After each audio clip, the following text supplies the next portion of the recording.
What's going on, guys? Welcome back to No Austin's Radio. I'm your host, Rehn. With me, as always, not Austin. Just me and Angelo today again. Austin's going to be out for a few weeks. Not for any bad reason. He's just stupidly busy. It comes when you're teaching and coaching sports. Angelo, uh, is this less fun without Austin? We need to Yeah, put probably. it on like the record so that Austin feels guilt. Austin should feel less guilty than you Than me. because not only did you forget to record last week that I threw shade on the football podcast, it was basically confirmed to me today you don't watch the football podcast at all. Come on, bro. So here's the thing. I put it on. We got to get those views up or those Uh-huh. lists. Uh-huh. I do put it on. Uh-huh. You start like saying the names that sound like you're sneezing, and I zone out. Oh my god. This Like, guy. no, like East West Bowl. Key and Pele did that a long time ago. Like it's legit. That's legit. But no, it's mostly just because I don't even really have time during my day-to-day to listen to the basketball podcast, and I do put on both, and I do play them in the background sometimes, just one to listen for oddities and sound quality and that sort of thing, and kind of spitball ideas for what we could have done better. But I do zone out a lot, and No notes. I send you the notes when I think of them or see them. I haven't seen a note in like weeks, bro. That's what I'm saying. Like, we're getting to a point in terms of our sound quality and production value and all that like it's not necessarily as like critical. Like at this point, it's nitpicking little tiny things here and there, and it's really just odds and ends that we need to tie up. But we're at the point where I'm not noticing like major things. Like even in the football podcast, you don't know how much you guys listen to me, but like Alex has seemed more energetic, which was one of the big pieces of feedback that I gave you guys. Yeah. And it's definitely been more lively, and I think that was one of the bits of feedback I got from some of our listeners. But it has improved, so it's not that I don't listen; it's that I don't fully listen. Mm-hmm. Look, okay. At least I don't think I'm innovating by doing something that there are podcasts that are built around. This guy. Am I wrong? Did you not go full Thomas Edison and damn straight I did? Oh, that's a cool idea. That's my idea now. Yeah, exactly. Oh, I'll take it all. I'll take all the credit. All of it. But no, Austin is coming back. We haven't given him the Atom yet. Before January 1st. He's just really busy. Yeah. He's hosting the Christmas episode. We're not doing a Thanksgiving episode, are we? This is kind of our Thanksgiving episode. You are aware that the day we record normally next week is Thanksgiving, right? I know, that's going to be weird. We're probably going to have to move that because your boy is busy. Same. We'll probably just do it Friday. It's fine. We're not going to do a question of the week this week because it's a little weird to do it with just two people. There's not as much like give and take, and that's fair. It's fine unless you've got one. You said you had one. I was gonna throw shade at you. It's gonna be, why didn't you listen to the football podcast? Well, I gave a really detailed answer about 2 minutes ago, so that's your answer. I do listen, and I push it. The amount I don't listen is made up for by the amount I get other people to listen to it. That's fair. I'll give you that. That's fair. I am probably the most pushy when it comes to this podcast for external listeners. That's more than fair. You or Alex. Definitely you or Alex. It's between me and Alex for sure. If Austin would ever get the social media off the ground, If I you think haven't noticed, I'm dunking on Austin today because he's not anyway, here, and I haven't really talked to him in like 3 days outside of the group chat, which is weird. pretty much, yeah. Um, but no. Um, we'll get into some NBA news real quick, but these are some pretty big stories, so they're basically segments. So we'll start with the insurance fraud one because I think that's a fun one to start on because I'm sure you have some pretty hot opinions on it. Um, so for those of you at home that don't follow NBA news or at least external NBA news because this is something that happened outside of current NBA players. Um, last year 18 players were or 18 former players were under investigation for basically defrauding the NBA Players Association's health fund. So when you're invested into the players union, once you retire, they take care of all your medical crap, right? So Wish it was these me. these players were or these former players were basically submitting claims for things that did not happen, right? So I think one of them was like Tony Allen was one of them, submitted 8 root canals and like just weird odds and ends things. The biggest names in it, like obviously Tony Allen, everyone remembers Tony Allen from the Grit and Grind Grizzlies. Um, the two big names are the two that have not pled guilty yet because everyone involved has pled guilty. Terrence Williams got 10 years. He was kind of the ringleader of the whole organization frauding thing. Um, Glenn Big Baby Davis and Will Bynum have not yet pled guilty, and they did not plead guilty. They did not take the plea deal. They were found guilty of healthcare fraud, wire fraud, conspiracy to make false statements, and conspiracy to commit fraud. Um, given that, what what was it you were starting to say when we were talking about this right before we went on? That it's sad. Like you said the lowest dollar amount of anyone on this list made in the NBA was 32 million. So I will correct that because as I'm reading right now, it's 19 million is the lowest I've seen. Still, that's $19 million. That's my point. I understand that it's really really really hard when you're not used to money to suddenly have money Mm-hmm. and to self-sabotage, but at some point someone in your life or you have to realize you have $20 million. Like I did the math. I don't know what I would do outside of invest after a few $100,000. Yeah, You have $20 million. I think You cannot. You have the opportunity to create generational wealth for your kids, your grandkids, and beyond. And you're just flumming that away. You're just flumming that away.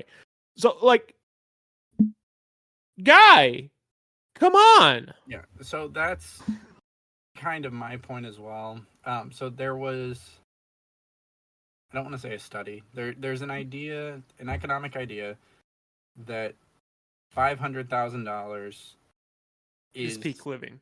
that's peak living for the average American. Like Yes. that would get you through the rest of your life if you were to get that at like 25 years old. Now, that's not saying you're going to drive a super nice car or whatever. That's just what it would take to go the rest of your life. My car is $30,000. No, you don't have to get anything crazy. And that's what I'm saying. But these kids, and that's what they are. They're kids. They're coming out of college. They dominated in high school because if you're a role player in the NBA, you're in the top percentile of athletes in the world. So these are 100%. I'm not saying I could do it. I'm just saying I could have devised a better strategy than any of the play. no. You're Yeah. missing what I'm saying. So Okay, go. these guys are the top athletes in the world, no matter where they play, how bad they are in the NBA, average 2 points a game. These are still top percentile athletes. And they've been that way their whole life. And they spent their entire middle school, high school, early college career being the guy. Like they were the big man on whatever campus they were on. They were probably sort of worshipped in their high school. They Yeah. have an ego.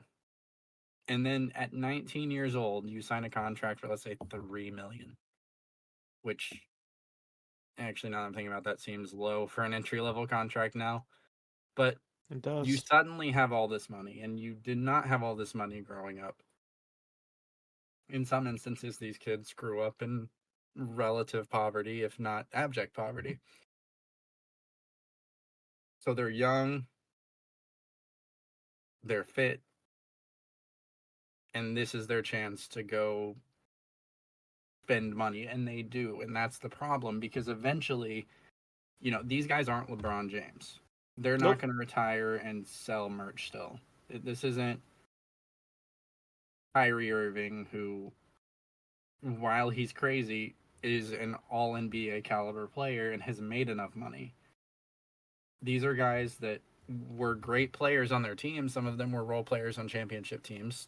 Tony Allen is probably up there with like Shane Battier for top 3-and-D players of all time. But they never learned how to handle money or how to have money. And when you grow up low income, like super low income, like there's this idea that if you have money, you have to spend it because otherwise it's going to be gone. It's going to disappear. Where's it going? Who knows? But it's not going to be there. So you have to spend it. And I think this is like that on like an umpteenth scale. And then now they're in their post playing careers. What did they do with all that money? I don't know. A bunch of friends and family probably got really expensive gifts. These guys used to probably drive super expensive cars or live in super big houses that they could never sustainably afford without the NBA contracts. So now they're committing fraud. I think one of the Sad. players, Darius Miles, made like 62 million. That's just sad, dude. That's so much That's money. just sad. That's just sad. Yeah, it's Like, sad. Especially because I'm a big fan of that Celtics team with Glenn Davis on it. mm-hmm. So like You're kind of talking puts about the 2011 Celtics. yeah. That's one of the teams that when I started getting back into basketball, like that was one of the teams that I really enjoyed watching, and we'll have more on that later in this episode. But Mm-hmm. um, yeah, I don't know. It's like you said, it's very sad. It's very depressing. It's also worrying because how many others are doing it. Because I'm not gonna sit here and be like, oh, the Players Association can't front the bill because they absolutely can, but it kind of how much of that's going on, That's a good and question. is it going to have repercussions later when someone actually needs it? Like, are there going to suddenly be more hoops they have to jump through? Probably. You have to regulate it. So Yeah. So shame on them. Next story, Kelly Oubre. This is one of the oddest stories I've read about in terms of basketball in a long time. So Kelly Oubre has missed a couple games, and he's going to be out for at least another 2 weeks. The reason is he got hit by a car, and it was a hit and run, right? Okay. hit and run. So the weird thing is the police came out and said, we can't find a single bit of evidence about this. Like, there's nothing anywhere that we can find. Sure. So Kelly Oubre's story is he was walking, and he got hit by a car. Okay? He was fucking. So the police come out and say, we can't find evidence anywhere. There's nothing. Which, it's a hit and run. Maybe that's normal. Like, there weren't any cameras nearby. Sure, okay. Yeah. So this morning, TMZ leaked, and you can't see it, but I'm doing air quotes here. leaked a video from Kelly Oubre's Ring camera. How do you leak your own camera? And I don't know. So in the video, Kelly Oubre walks up to his door with a bicycle, walks into his house, and says to his wife, fiance, girlfriend, I don't know what his relationship status is, I don't care. And he tells her, I just got hit by a car. And he says it again. And then she says, he just got hit by a car. And she says it 3 more times. It is a completely unnatural conversation. If someone, like, even if it's someone I don't care about, right? If someone walked into my house and said, I just got hit by a car, I'm not just going to say, oh, he got hit by a car again. Like, I'm going to move to help in some way. Like, are you okay? Are you good? Do we need to call a doctor? Like, what's going on? So it feels almost like he's out, or he was out doing something that he shouldn't have been, or he was intoxicated. Maybe he was riding the bike and doing BMX tricks because it was a BMX bike. I don't know. But it seems like there's something more to this story that he's not telling us, and it seems like he's trying to cover up whatever that is. You got anything on that one?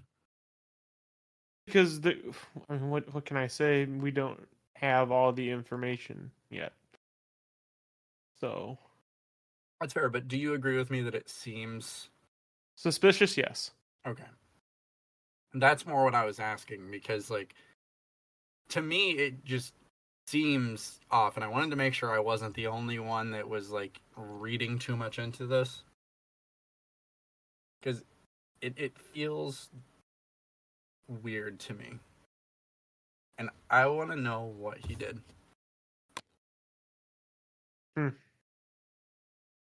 Next up, Miles Bridges. He'll be Oh back on boy. Friday night. Well, that's good. The Horns could use Good. him. The Horns could use him. I mean, I mean, what do you want me to say? I mean, he's his suspension is over. According to the NBA, he did the time. He should have been suspended for the rest of his career. I mean, I don't disagree with you, but he wasn't. So, good I mean, for I him. guess it's good for The Hornets. the Hornets. It's good for ratings, probably, because a lot of people are going to tune into that game. Yep. Do you think he'll get booed? 100%. By Charlotte fans. Fans, yes. Okay, good. That I'll be a little disappointed if they don't, because It wouldn't be the first time someone from North Carolina disappointed you. oh, that was a layered joke. I liked that. That's Angelo's one for the year. Yeah, pretty much. And now to the meat and potatoes of the episode. Draymond Green. Draymond's the meat and potatoes? No, the meat and potatoes is what we're doing later, but Okay. this is Okay. yeah. So, Making sure. Timberwolves Warriors. First 2 minutes of the game. The score is 0-0. Jaden McDaniels and Klay Thompson are chirping at each other, like, from the opening tip. Like, I don't know if they have history. I've never paid attention to them enough because it's old Klay Thompson and Jaden McDaniels. Like, who cares? Not disrespecting them. It's just like, if those two get into a chirping match, I'm not paying attention to it. So they're going at it back and forth, and I can't remember if it was the Warriors missed a shot or the Timberwolves missed a shot, but either way, McDaniels and Thompson both go for the rebound. There's some contact. On the way back down the floor, they start getting physical with each other. McDaniels grabs and rips Klay's jersey. It's getting hostile, and Rudy Gobert steps over, and a lot of players are on their way over, and the refs and all that. But Rudy Gobert is very obviously. I'm not a fan of Rudy. You're not a fan of Rudy.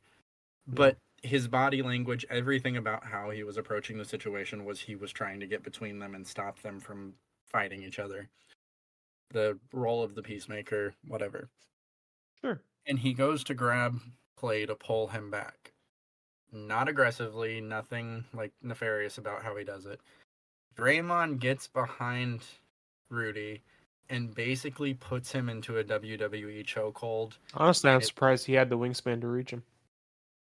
it's actually true. I didn't think about it, but it doesn't look like he kind of reaches up and grabs him and then pulls him to like his level. Like Rudy's definitely leaning back. Okay, Um, that's fair. but has him in a chokehold for a minute. Nothing happens. Like obviously he didn't black out or die. The refs and coaches end up getting everyone separated. McDaniels, Thompson, and Draymond are all ejected. I get why they did it. I don't necessarily think play warranted an ejection. I don't even know if I would say McDaniels warranted an ejection. Like, I get why they did it, but it didn't seem that bad. But that early in the game, you get rid of both of them. You kind of cut it right off there. There's not a chance for something else to happen later. Draymond obviously was getting ejected. So Right. there's a few interesting things about this. One, of the 11 times that Draymond Green has been healthy and Steph Curry has not, 7 of those times Draymond Green has gotten ejected. Like he goes out of his way to get ejected when Steph is not playing. So right there, that's interesting to me because I have this theory or idea that it feels like Draymond and even Clay a little bit as they're getting a little older are getting more and more dickish, I guess is the word. Like Yeah. they're more aggressive with other players, that sort of thing. Mm-hmm. And I'm wondering if it's almost an inferiority complex because they have not maintained the production of their primes, and Steph is carrying them essentially, and Steph is older than both of them. Right. So it seems like there's a bit of that, and then also Draymond doesn't play once or doesn't want to play if Steph's not playing because then he's kind of highlighted as mediocre because this isn't prime Draymond Green. Like when Dre was young, he couldn't carry a team, but if Steph was out, you still could count on him to get some assists, rebounds, and like 12 points. That's not the case anymore. Now it's like 2 points, 3 assists, 4 rebounds. Like it's not an impressive stat line. Um, but the suspension came down. Okay, the NBA. This is funny because we were just talking about Miles Bridges and how he should have been done. In Adam Silver's leadership, has decided that based on prior instances of unsportsmanlike conduct from Draymond Green, he will be suspended for 5 games. This is a man last year that stomped on a player laying on the floor. He punched LeBron James in the groin. Like, is he going to have to kill someone to get an actual suspension? At this point, probably.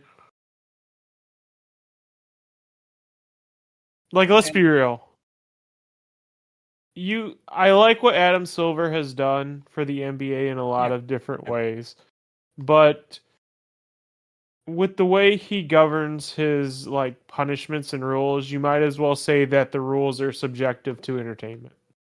Oh, 100%. And we'll talk about that in a second because that is hilarious in the context of what those 5 games mean. So I closed how much he has lost. Um,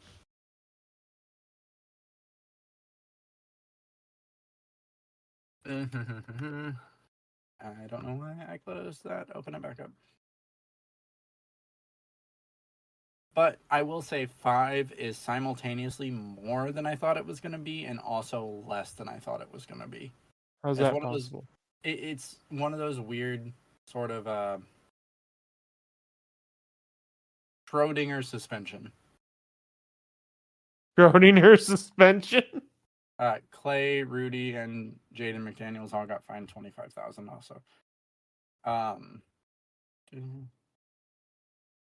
I had it pulled up, and it's basically how much money he has lost from suspensions, and it is alarming because I was going to ask you like what you would. It was something like $16 million.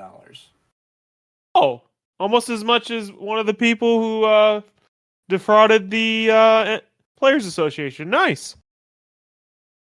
I don't know why I can't find it now. So yeah, that's it's something like that. But even if let's go low. Let's say it's 8 million, and I'm just way off base. Uh-huh. Can you imagine what you would do with $8 million like right now? Yeah. No, I would. I was gonna say. Well, actually, I probably would never work again. I would put it into content, and I would never work again. Just invest it like this. This suspension alone is 800,000. Yeah, yeah. I Like would never work. that's insane to me. Like what are you? Mitchell Robinson has 19 dogs. Hey, Draymond, if you got an extra million just laying around, instead of getting another suspension, maybe you can hook me up. I don't tune I into could use it. Dre's podcast, but I do, Dre. Give it to me. I'm really interested for the next one. Oh, sorry, it was only I was way off. It was only $2.2 million. Oh, okay, never mind. It's still a lot of money. It is a lot of money. Um. So yeah. Um.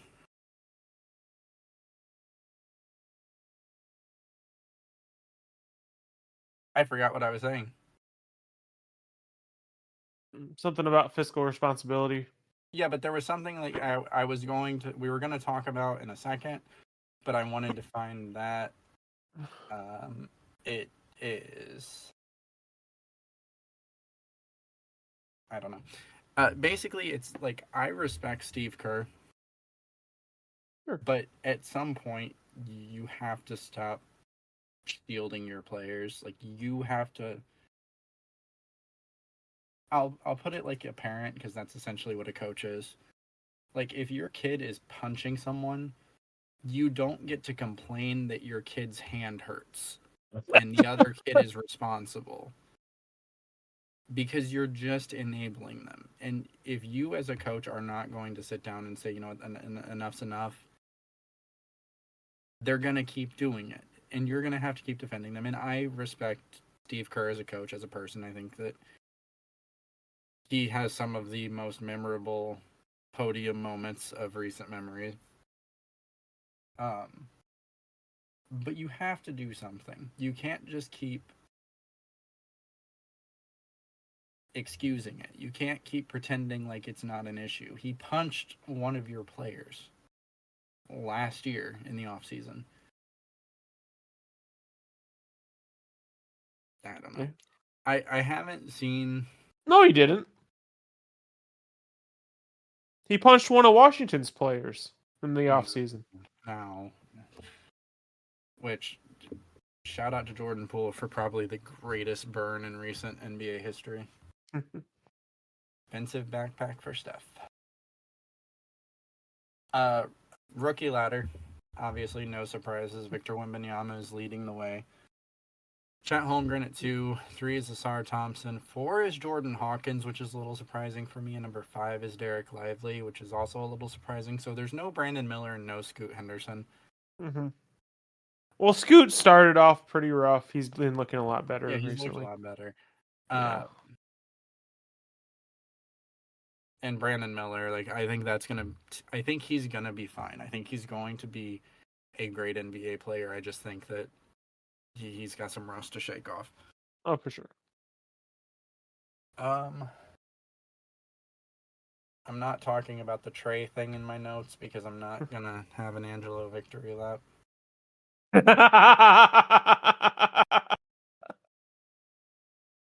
Okay, I'm gonna go on it. So I have a list of the least efficient in the NBA. Right. Who do you think number one is?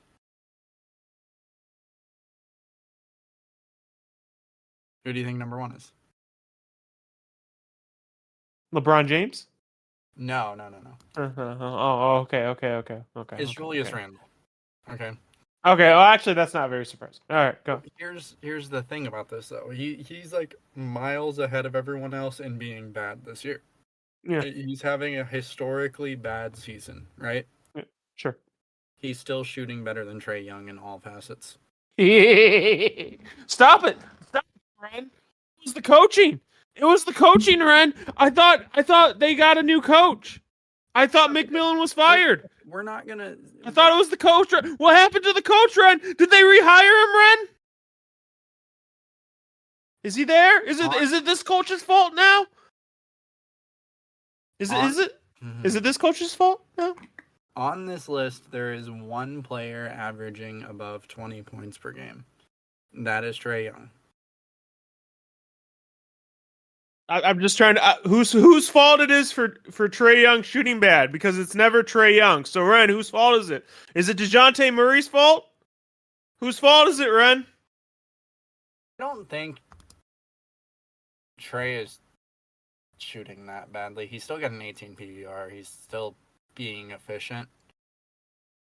He's just not shooting well. I'm just trying to figure out who you're gonna obfuscate the blame to, because it's not gonna be Trae Young. So who's it gonna be? I mean, I don't have anything like. I've said it all along. You can say whatever you want about his shooting. The dude is still averaging 24 points and 11 assists.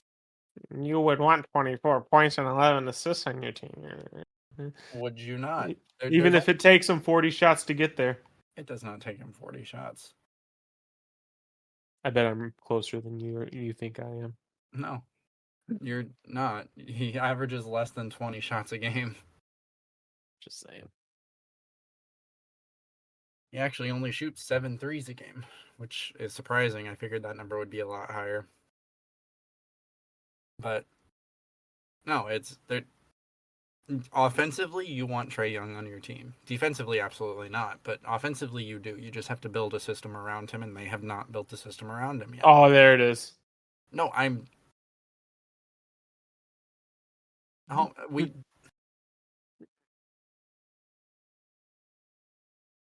There is a thing called a system player. It's a player that only fits within a certain system. When you have a player that dynamic on offense, you hide them on defense and you beat the team that way. Trae Young is not Are you going to deny that Trae Young is a good offensive player? No. Right, because he is a good offensive player. He's a horrible defensive player. So you want to build a defensive team around him, right? Sure. That team's defense is DeJounte Murray and everyone else. DeJounte Murray and everyone else. Sadiq Bey is nice. DeAndre Hunter's okay. But this is not a defensive team. Okay. Is Bojan Bogdanovic a defensive stopper? No. Is Jalen Johnson? No. Onyeka Okongwu? No. AJ Griffin, we're waiting to see. But the point is, this is not a team built for what Trae Young needs. Now, I'm not saying that absolves Trae Young of blame. I'm just saying, like, if you are, let's say, you are one of the best slashers ever, okay? But your entire team are post players. That doesn't work. There is a team composition thing that has to come into play when you're dealing with certain players, because Trae Young is not the kind of player that you slot into any offense or any team, because it's just not going to work out. So I'm not saying that he's not to blame. I'm just gonna say that it's not like it's being disingenuous to not recognize that he's not in a system that is built for him, which is he's a player that you have to build a system around. Do you disagree? And can you justify that disagreement? Can you make your argument? I think I have him fairly rated. Based on where I have him rated, I don't think you need to say that. Where do you have him rated? Because I don't remember him being on your top 10 PG list. He wasn't. He's not. So where do you have him? He's probably on the fringe of that. 11, 12. Well, we will see as we get into next season. There's players that have Are you? fallen. That's true, but I mean, even then, look at the fringe of that list. Are you saying right now you'd rather have Trae Young over Darius Garland? No, but I think I had Darius Garland ranked way higher. Are you saying you'd rather have Trae Young over, like, I don't know, Tyrese Halliburton? Oh no, I think Halliburton is. He's propelled himself. So okay, and then there's the obvious players. I know you wouldn't take Trae Young over Luka. So, hold on. My notes. I had 2 notes for that episode. Hilariously, I can find my notes for old episodes, but like in the moment when we're recording, I can't find my notes for this episode. So my original notes for the point guard list just says point guards. Number 1, Steph Curry, and then no one else. Oh my god. But then, so let's see. I had Trae at 6. So I think obviously Tyrese Halliburton has progressed above him. I thought he was better. No, he is okay. now. This I was thought he was already. Okay, go on. No, this was based on last season. Fox is. I had Fox below him. I would probably, based on this season, I would move Fox up. Okay. Jamal Murray, I would also move him up. Jalen Brunson, I don't take Jalen Brunson over Trae Young. Okay, That's so why. but even then, what you're saying right now, to you, Trae is a fringe top 10 point guard right now, right? Yeah, I mean, I guess. So is it egregious? Is it being a hater? Yeah, but you're like making it sound like he's clearly outside of that top 10, but he's on the fringe. I think he's fairly inside the top 10. It might be number 10, but I think putting him in the top 10 is fair just based on his offensive acumen alone. There are few players that can like you can talk about his efficiency all day, but there's only really 2 other guys in the league that I'm really comfortable just pulling from the logo. And that's Dame and Steph. Like, that's good company to be in. Like, there's other people that can hit it, obviously. I'm not saying there's not. I'm just saying, like, when you think the logo shot or that, what we call limitless range, it's Steph, Dame, and then Trae.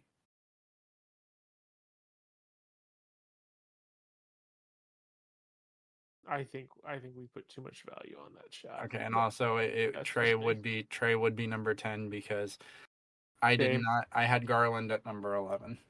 So Garland would go up. Garland would actually jump Jamal Murray. So right now we have. So what are you talking about? I'm saying it's fair to have him at 10. You're saying outside of 10, fringe 10. I don't agree with that. The rest of this list, let's see. You've got Drew Holiday. That's your only really arguable one. Tyrese Maxey's not really a one. He was on the list though, I'm pretty sure. But I'd rather have Tyrese Maxey over him too. I don't know. Tyrese Maxey is pretty streaky. I think it's the same problems as. He's better defensively. I don't think the offense, like the gap between Trae's offense compared to Maxey's offense defense is like I don't think that's a big enough gap coverage. personally. Like I'm talking one of the best offensive players in the league. Scoring aside, he is one of the best offensive players in the league. There are 2 players in the NBA currently averaging more than 10 assists. Uh-huh. One of them is averaging 11. That's Trae Young. Yeah. 2 players. Plus, he's averaging 24. Like, regardless of anything, that's a lot of points responsible for.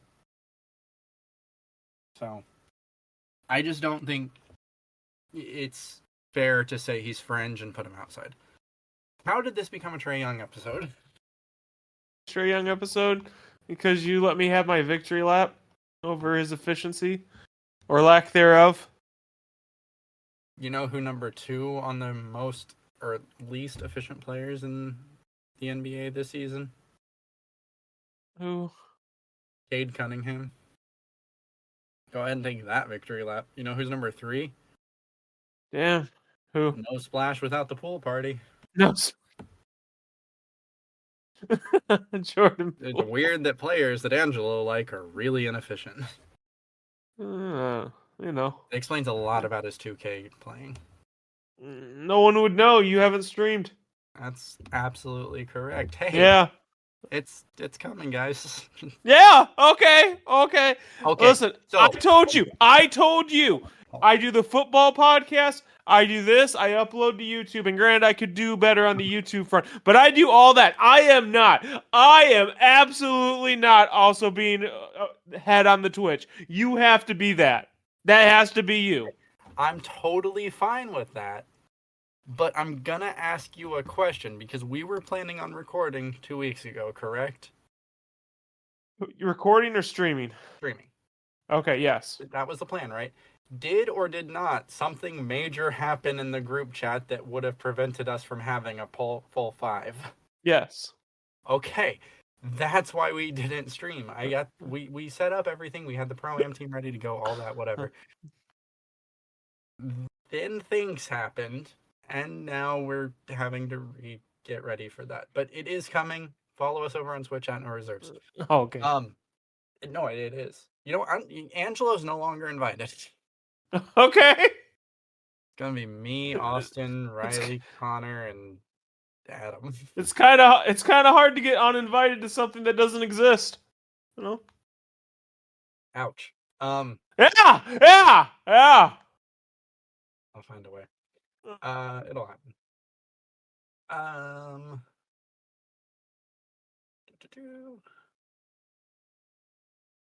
For the record, just for clarity's sake, Julius Randle's shooting 35.9% from the field. Trae Young shooting 35.6 from the field.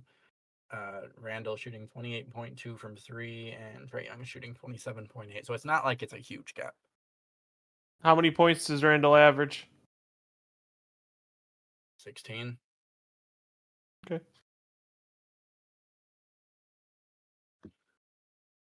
There was one other thing I wanted to talk about before we got into it. I just have to. Before we got it, I think we've already gotten into it, Ren. Before we get into like the Oh man, the only planned thing this episode. We're doing great this week, y'all. I don't think this has been a bad episode so far. I'm saying in terms of like our planning this week was kind of awful. Oh yeah, 100%. Yeah, 100%. We're doing well. Like, you should leave a 5-star review just for how well we've done, considering how seat of our pants we're being right now. Like, you should take the Alex quote and just say we don't accept anything under 5 stars. I'll accept a legitimate review if you are providing construct. If you give us a 3, but you give us like why you gave us a 3 and what we need to work on and what we need to improve on, I will take that because we are not. What if it's a 1? If it's a 1 and they give us a reason why it's a 1, sure. I want to know what we're doing wrong. I don't want people just to be like, oh yeah, 5 stars because I was told to. No. leave us an honest review. If you think we're a 5, give us a 5. If you think we're a 4, give us a 4. But tell us why you did that so that we know what we need to work on. It's called growth, Angelo. It's important. You have to have the negativity. Without the negativity, you don't learn. You have to learn. You are a lost cause, but that's not the point. Austin, This guy. Alex, and I can learn. This guy. The other thing I wanted to talk about was the Lakers thing. So Lakers are buyers this year, which is weird.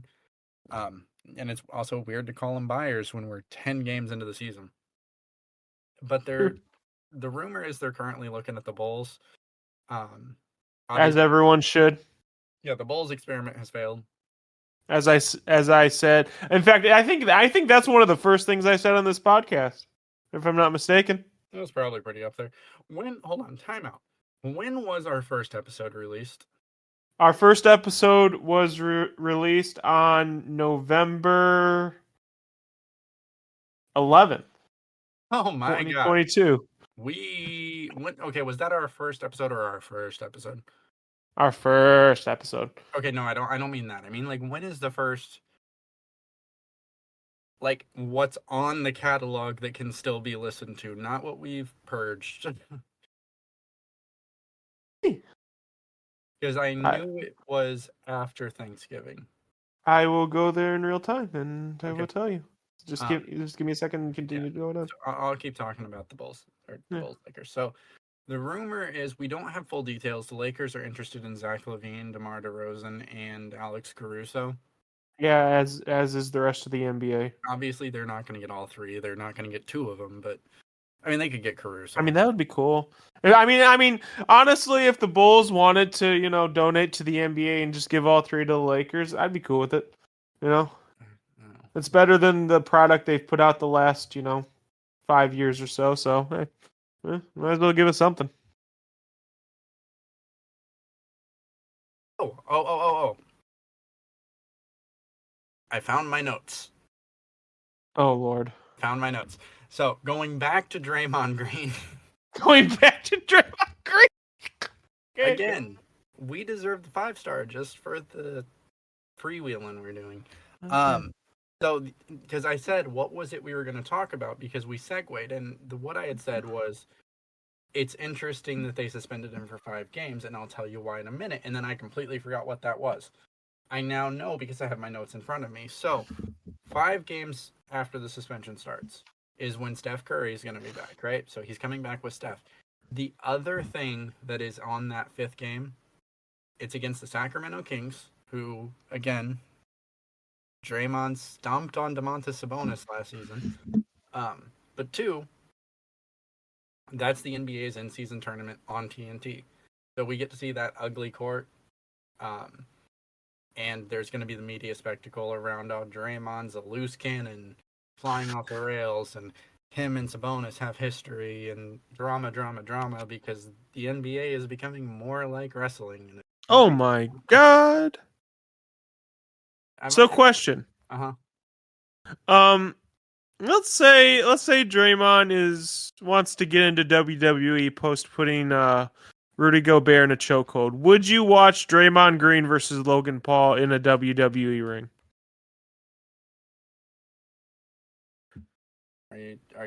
Are you asking me? Yeah, I'm asking you, not me. You.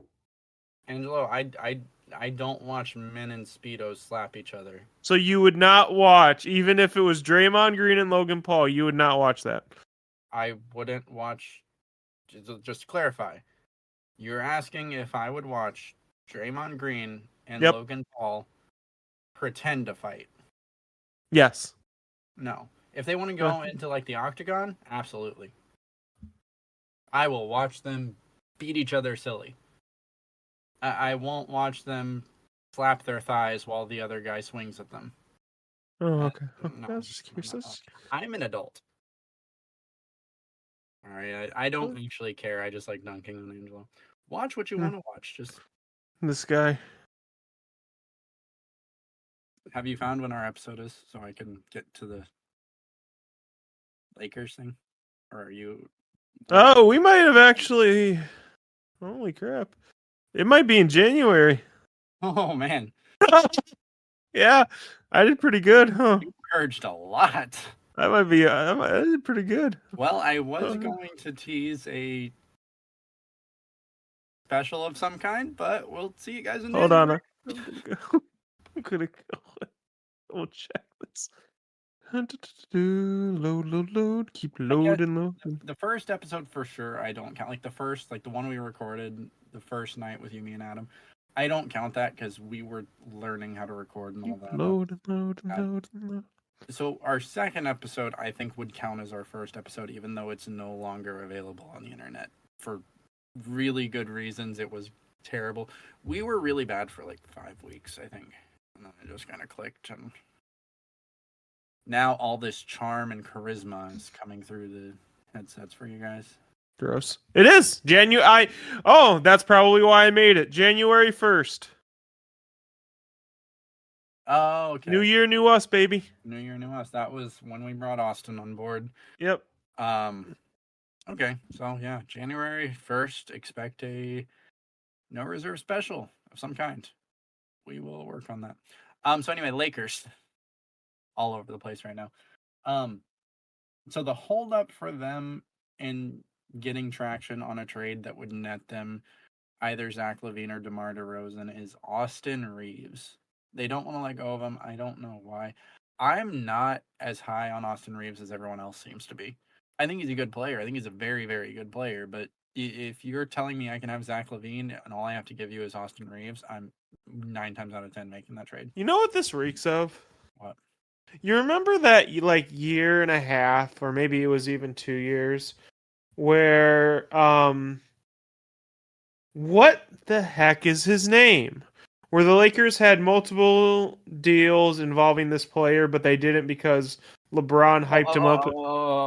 THT, Taylor Horton Tucker. Taylor Horton Tucker, that is the guy. Yeah, Yes, this reeks of that. Except I think Austin Reeves is a lot better, but this still reeks of that. No, Austin Reeves is definitely a starter caliber player. I just 100%. if you're getting a fringe All NBA third team player, Yeah, no, you upgrade. You take like the upgrade. Yeah. is that good? Yeah, absolutely. Was he on the Timberwolves before? What, Taylor? I can. No. LaVine, where did he start? Was it the Timberwolves? Oh yeah, it was the Timberwolves. Yeah. Okay. Like when he was back then, I didn't think he was going to be anything special. I thought he was a like slightly better Aaron Gordon, and now both of them like completely different positions, but like similar play styles. Now they're both like so much better than I thought they were going to be, and I like being wrong about it because they're fun. So That's fair. Yeah. Okay. In that deal, would you rather, if you're the Lakers and you do give up Austin Reeves, would you rather have DeMar DeRozan or Zach LaVine with the championship window being what it is? Because once LeBron James is gone, even with a healthy AD, I don't think this team's competing. What's Zach LaVine's 3-point percentage? This is why we need Austin. I mean, Austin wouldn't even look it up. He would just keep saying LaVine over and over again because he hates DeMar DeRozan. But Zach LaVine is 33% from 3 this season. I'd probably take DeMar and roll with it. For his career, LaVine is 38%. Now, if it's closer to that, I would take LaVine. But that's kind of what I was thinking. Like, I would want something hovering around 40% 3-point shooter. So his last 3 seasons was 41.9, 38.9, 37.5. So okay, so maybe he's just on a slump. Yeah. So then, if that's the case, probably LaVine. But if I'm getting 33% LaVine, then I'm taking DeMar. I mean, 33% is still. It's not bad. It's about average. It's about league average. But still, like, I think you want to marginally improve the 3-point shooting, especially around LeBron and AD. Granted, I guess it doesn't matter as much anymore with LeBron because LeBron's just going to chuck the threes anyway. So, I mean, that word that we can't use on here because we try to maintain at least slightly family friendly so that we don't get demonetized. Oh, his signature move? That is what we will call it. We will call it LeBron's signature move. Signature move now. When he was younger, it was the tomahawk. Oh yeah, heck yeah. So we're gonna. So we debated calling this the No Reserves GOAT list, but it didn't make sense in terms of what we wanted it to be because we don't want it to be who we think the greatest of all times are. No. Because like we all generally agree, like Michael Jordan, LeBron James, Kobe Bryant, Larry Bird, Magic Johnson, like those are your goats, right? Those are the top players. You can interchange them to an extent. Like obviously, LeBron and MJ are the 1A, 1B. Yeah. We didn't want to have the same lists, and we didn't want to make it seem like we were saying, Terrence Mann is the best player of all time. But that's not what we're saying. So we changed it to No Reserves Mount Rushmore. And Austin isn't here, so we're not getting his. So this is basically our four most influential or favorite players of all time. If we were to put a mountain that kind of defined our NBA fandom. So for me, I'll start with my. What's the order of? Hold on.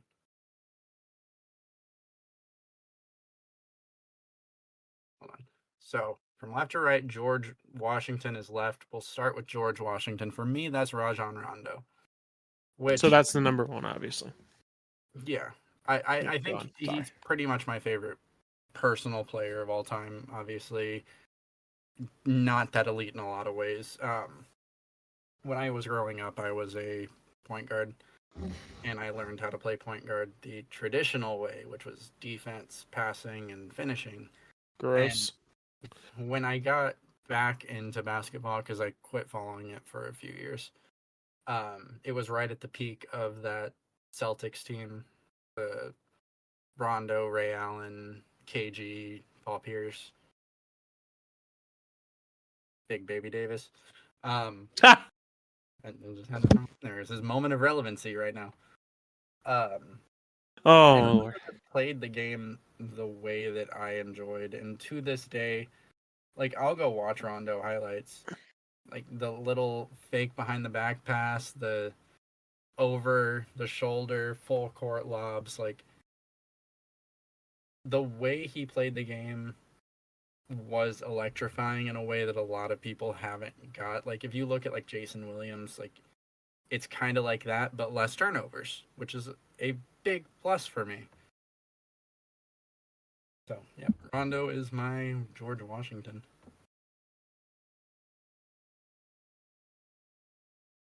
Mm, I have a debate. I know who 1 and 2 are. I just don't know who's two. So you did it based on who you kind of molded your play style after. Yeah, that's fair. So I think I'm going to go that route too, and I'm going to put Kobe at the 1.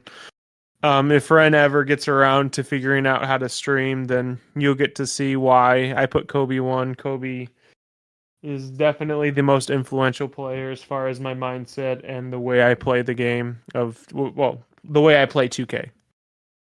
It's Yeah, it's it's easy. the way you actually play basketball is more like Jack.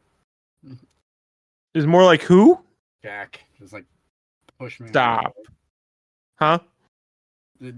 You just like shoulder check me out of the way. Well, you don't eat your Wheaties. So, yeah, I mean, did I ever tell you that one time they put like a 4'9" dude on me? So it's it's a funny story because one time we were doing a 3v3 league, Uh-huh. and this was at a local gym, and I was at this time like how old, but I was fully grown. I was an adult. Um, and this team matches up against us, and it was a dad and his two kids. Oh Okay. no. So no. This gets so bad because like it was kind of like so the dad was like 50, maybe younger. I don't know. He had gray hair and he wore a knee brace. Um, his I'd go son, right for the knees. I still remember their names. His son Johnny was 16 at the time. Hold on, Johnny. Johnny, his name was Johnny. He was like 6'6". He was big. He was a big boy. And then his He's daughter, Gloria, his daughter. his He's daughter oh man. Gloria was 13 years old Uh-huh. and shorter than like 4'8", I would say. Oh no. Guess which one guarded me? I'm guessing the disrespect they put Gloria on you. It wasn't disrespectful. That's disrespectful. So here's the thing. Here's their okay. So on my team was a man with a um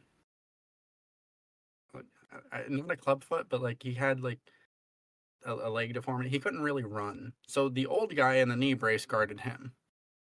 And then I had a guy that was 6'8". The 6'6" guy guarded him. It was just No. law of elimination that I was guarded by. No. No. Yeah, it was just. No. I felt really bad for I like didn't. 5 minutes, and then we moved on to the next I, game. s- I no, like when I played this 4'9" dude, because he wasn't built much different than you, just make you 4'9", and he was like pushing on my thigh because he couldn't get any higher, and I just was like looked at that for a second. I was So, like, oh, this poor guy, and then I shoved him out the way and scored on a so layup. like the image of Rondo guarding LeBron. Pretty much, yeah.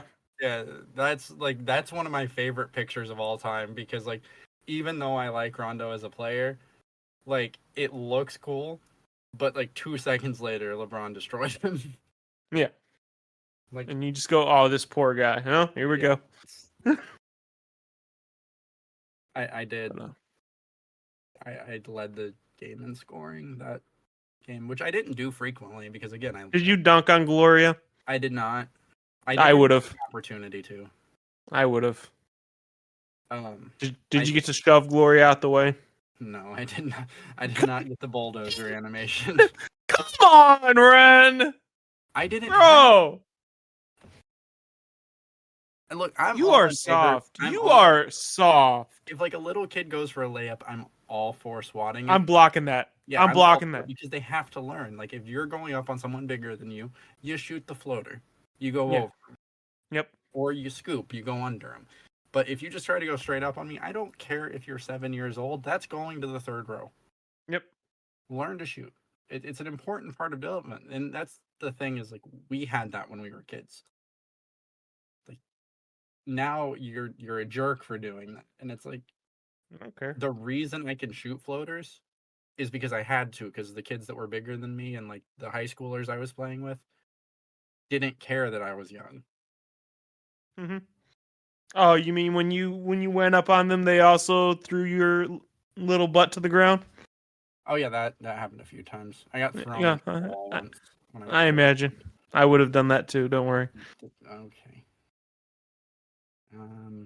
For those wondering, you can now call the comps. Hmm. So number 2, so that's Thomas Jefferson. Yeah, Thomas Jefferson. So my Thomas Jefferson is a new one. I'm gonna say it's Tyrese Halliburton. It's recency bias, but the way he has adopted the Pacers, like in Indiana, is You're breaking my while heart. while being otherworldly. Because I told you earlier that there's 2 players averaging 2 assists. One of them's Trae Young at 11. Tyrese Halliburton has damn near 13 a game, while still averaging 23 points or 24 points or something ridiculous like that. Mm-hmm. He's also statistically like the 3rd best shooter in the NBA.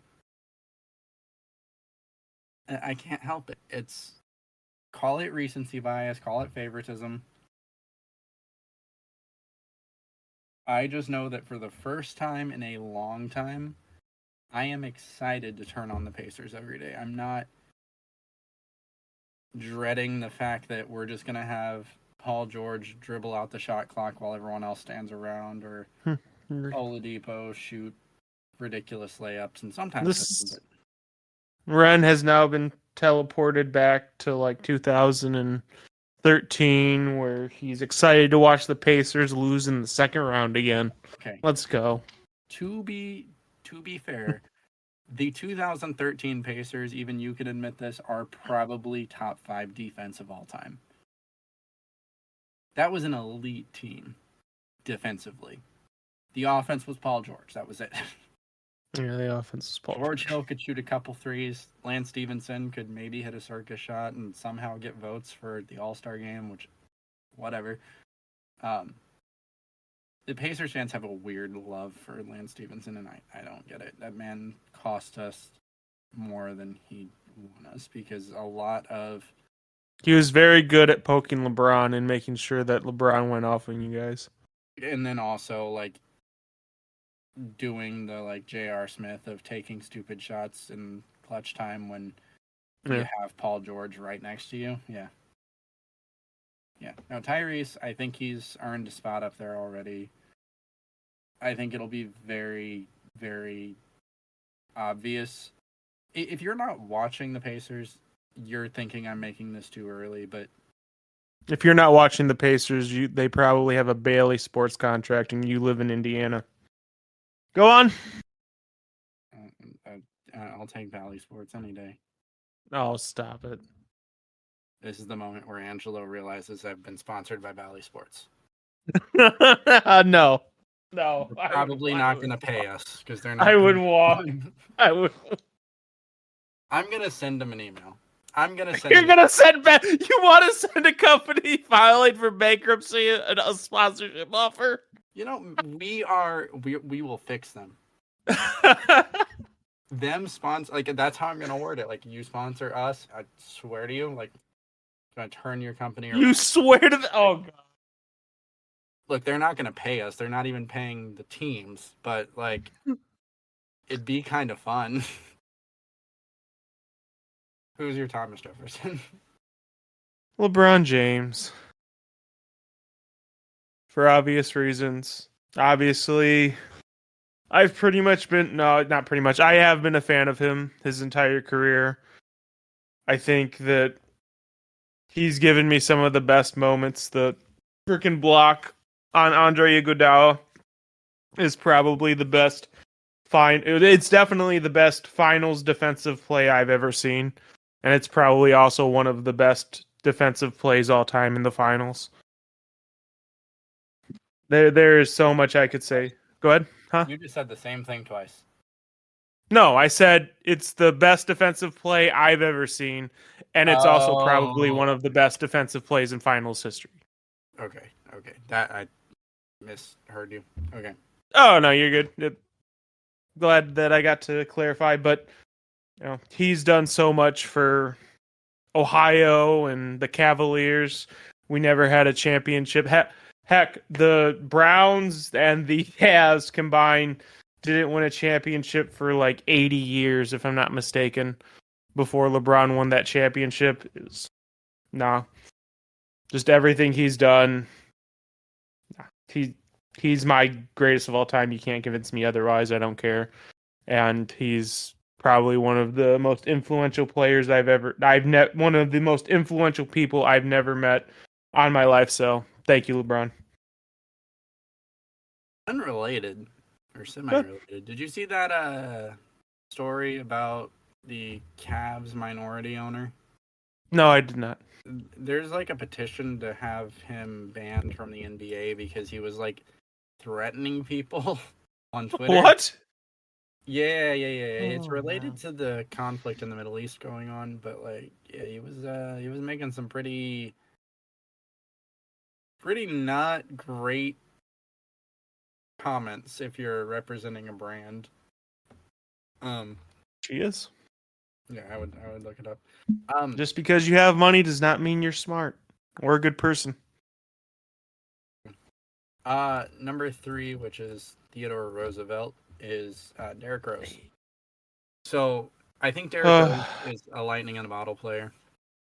I think that the MVP season, go watch some of those games again. Had he not got hurt, which we knew he was going to get hurt, it was the way he played, it was obvious. he was not going to have a long career, at least not a long career at that level. Had he not gotten hurt, he would be in that GOAT conversation, the legitimate GOAT conversation, not this. Probably the greatest athlete I have ever seen. Obviously, everyone knows Derrick Rose' finishing ability. Not a god-awful shooter.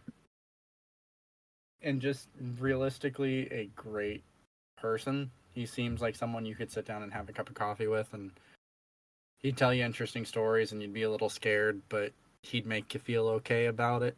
Um, but yeah, those few years of healthy D Rose we got are some of my favorite basketball fan memories. Again, that was right when I got back into basketball, so like I have a bit of a bias towards it. And I would say he was the best player in the league. Like I get that LeBron was in the league at that time, but LeBron wasn't LeBron yet. He really wasn't LeBron until a little bit into the Heatles, right? I don't think LeBron, like the myth of LeBron, did not grow until he went back to Cleveland. I don't know about that one. He was the villain until then. That's true. I don't think he was the villain once he went back to Cleveland. I think after that it was kind of like, okay, he's going to actually do it. Granted, there are people like me that, we will make the claims or the comments like, oh, you had to wait until they had Kyrie Irving to go back and win it, and you're going to take all the responsibility. Or all the credit, I should say. But, yeah, D-Rose. I don't know why you're, like, disappointed in that, because he kind of made a disappointed sound. I don't know. It's your list, not mine. That's fair. My next one is actually going to be Steph Curry. I think I would be reminiscent because Steph Curry not only changed the way the NBA played, but eventually when Ren figures out how to press the record button on Twitch, Steph Curry influenced not only the NBA, but basically every 2K player ever. If you haven't watched or played 2K in, like, the past, like, 5 years, that's all it is shooting. Yeah, that's all it is. 3-point shooting. And not only 3-point shooting, but limitless shooting, shots off the dribble. I don't know how much 2K you played, and there was definitely some of that before Steph Curry, but after Steph Curry, you could oh my god, you could see it. So, and I shoot a lot of threes, so I can't say that he isn't influential to me. So, keep rocking, Steph. Oh, I mean, he's not gonna stop. No. I think that his game credits itself to one that's gonna be pretty long lasting. You think we ever see him come off the bench?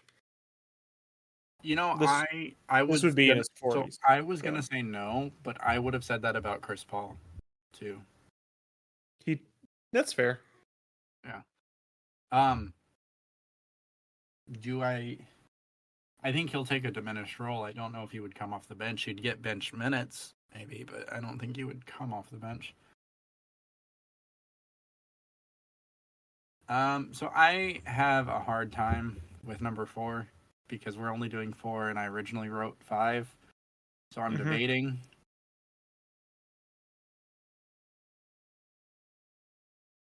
I have a lot of guards. You've already picked 3 guards, dude. I know, all of it is guards. Oh, this guy.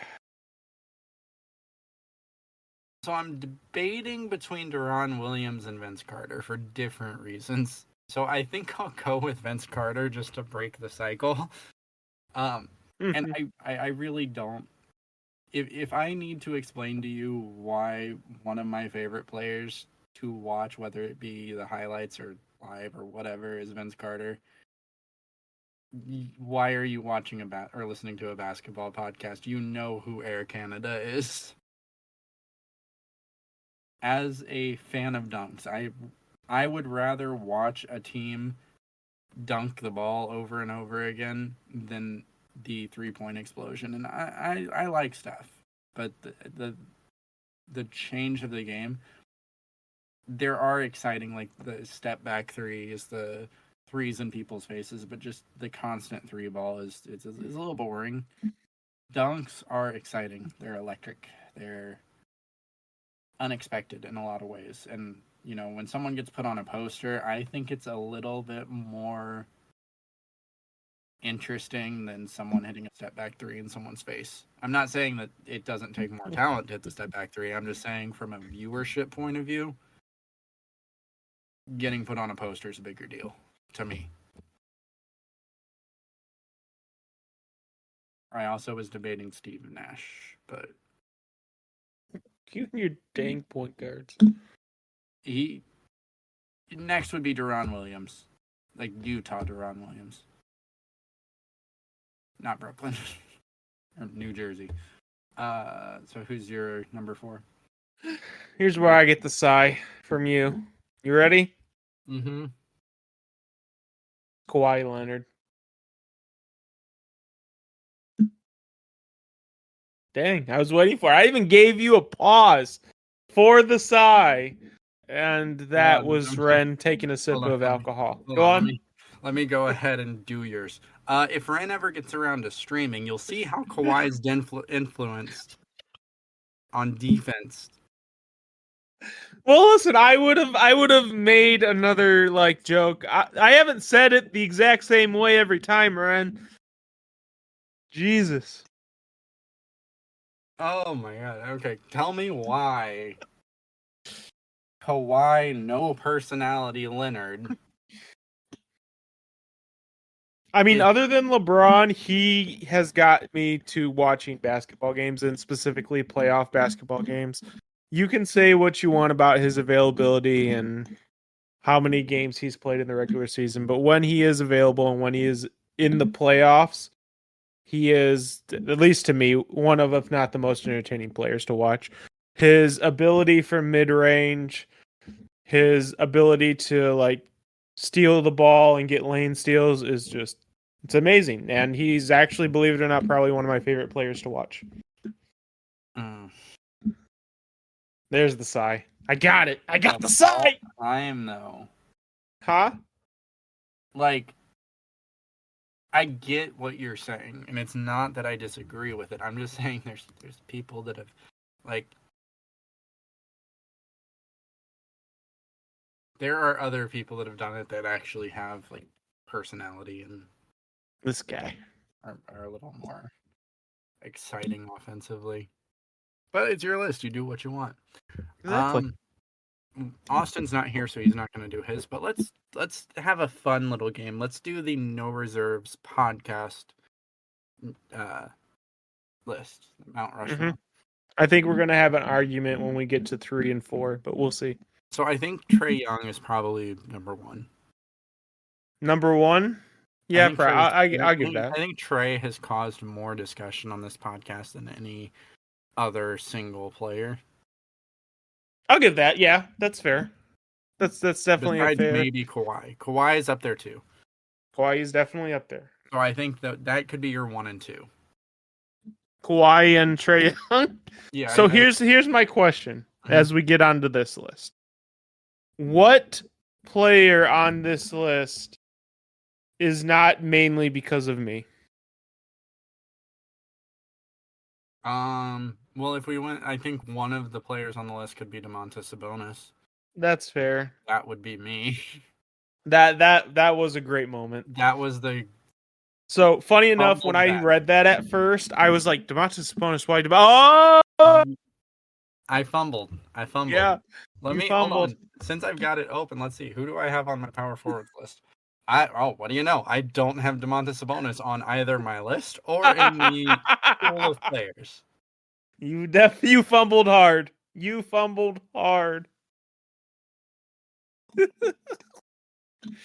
Yeah. I dropped the ball on that one, but I think that fits. And then number 4, that's You had Cornette there. I don't think Cornette has done enough to warrant. The Cornette had thing one that episode. He had one episode, dude. but he was named, or the episode was named after him. The episode was And it named made after me him. so mad. Huh? And it made me so mad that we were even discussing it. Luke So Cornette cannot play defense. Start, end. Like, that's it. Why are we dedicating an entire segment? Because that was when we were doing segments. Like pure segments like this episode, but every episode. And the segments were typically like, for those of you that are joining us now or have not gone back through our back catalog, Angelo was convinced at one it point. does. No, not convinced. It does. So Luke Cornette cannot play defense, and so when someone shoots, instead of closing out on them like any rational human being would do, he just jumps straight up in the air and puts his hand straight up. It's called the Cornette contest. It does nothing. There's no discernible change in, like, if you're 20 feet away from me, I don't care if I can't see the rim when I release the ball. I saw the rim when I started my shot, and my brain made all those little calculations that it makes for shooting. It just looks stupid. But this man decided we were doing a whole segment, and those segments back then, when we first started, were... He's like 7'5", dude. We did... What? He's like 7'5", dude. Him we jumping did in 3 segments, and we split it up evenly throughout the episode. And he wanted to dedicate an entire segment to Luke Cornette. Now, keep in mind, now we do segments occasionally, like this episode here. But honestly, he deserved an entire episode. That's going to be the 1 year special, isn't it?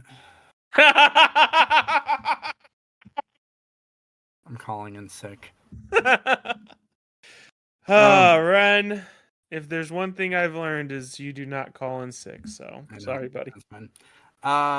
So if you disagree with Luke Cornette, which I think Luke Cornette is a valid option, who are you thinking? That's the debate. So, I mean, Damian Lillard's up there. Wemby, just because of Austin, you're right. For sure. Victor Wembanyama, he probably should actually be 3. I'm comfortable putting him 3. That's fair. So, to recap, Trey, Kawhi, Wemby, Sabonis. That is the No Reserves Mount Rushmore. Not greatest of all time. Mount Rushmore. Sure. Wemby will be on the greatest of all all time. Since we brought up Luke Cornette, he's going to beat the title again, by the way. Why? Like, you have so many options. This could be No Austin's Radio. Like, I started the episode with a fun change, and you're not going to title it the No Austin's podcast? That's fine. Brilliant. I'll take the layup. It's brilliant. But I'd rather stop and take the 3. No, you're taking the layup. 2s over 3s. 2s over 3. Hey guys, follow us on social medias. Eventually, Austin will get involved in that. All of them will be down in the description, hopefully, providing Angelo does his job. Eventually, we'll just throw a Brinks truck at Austin and tell him, just freaking do it already. I thought Dylan was taking it over. But yeah, I thought so too. Austin was handling that, and then it didn't happen. I don't know. We're about to have a whole team behind the scenes here. But so y'all know it's going to be fun. We're going to get everyone involved. So follow us on all those. Follow us on Twitch. It will happen eventually, I promise.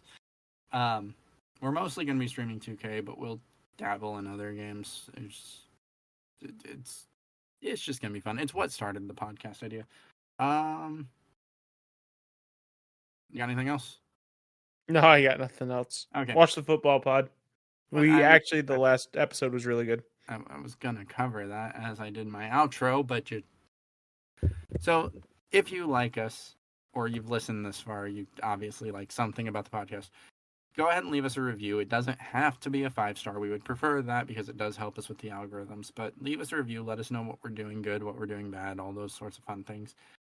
Follow, subscribe, whatever the platform you're listening on allows you to do. And then when you're done with this, go check out No Reserves Football. It's on the same podcast channel. So whatever platform you're on, all you have to do is tab to the episodes and go to No Reserves Football. It's great. Angelo and Alex do a great job over there. They make it a lot easier when Rehn forgets that we have to record and then we don't have an episode, but we have a football episode. You can check that out if you're into that. Occasionally, Austin and I pop in, very rarely, but for the most part, it's just those two, and they do a good job. So give them a listen. Outside of that, we will see you all next week. Angelo will see you on Tuesday and then Thursday, and then you'll see us again on Sunday, and you'll probably see us again shortly after that for the No Reserves Christmas podcast, which I'm hoping I haven't really talked about everyone with this, but I'd like to get all four of us in that one. What do you mean all four of us? For those of you at home, please tell me you know what I'm talking about, because holy... I thought you were referencing something completely different. My bad. How many podcasters are on our network here, Angelo? I've lost track. There's 4 of us. You dumb. I'd like to get all 4 of us for either the a Christmas special or the 1 year. I think all 4 of us should be there for the 1 year for sure. I agree with that. We'll talk about it. We'll have to. We'll talk about it outside. Like, this is a weird thing to. Maybe we'll just record it early whenever we can get all of us on, and then no one will know better. That's fair. Okay, we'll do that. Hey, y'all didn't hear that? We will see you all next week. Have a good one.